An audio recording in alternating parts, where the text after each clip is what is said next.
I've never truly had an abiding interest in ceramics, but today I'm starting to kind of get there and find it really interesting. All these different eras over here depicted with subtle differences between them on how they tell them apart. Not worth going into the specifics, but just interesting to me. And then also, pieces like this where they were, there's like a misfire. Something happened wrong, and it had a little cave in, but it wasn't like they just threw it away. It was still a usable piece. It was something where I was like, oh well, better luck next time, but let's use it as is. These are massive. These were used for chicha, which is a fermented corn drink. Sounds like during the Inca era of things, which is really only in the last, in the last 80 years before the Spaniards, well, 150 years before the Spaniards came, that the Inca were really prevalent and swept across the area.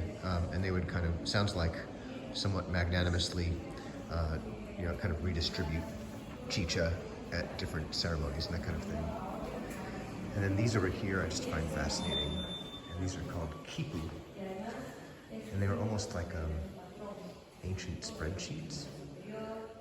And the length of the cord, the diameter of the cord, how the knots were tied, all very intricate.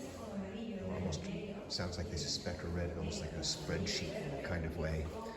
Possibility there even being that there were kind of sidebar notes that still aren't deciphered or known exactly what they mean, that may have been more than just counting crops and math to redistribute within the empire or for the Incas to total. But they were popularized, I guess, during the Inca era.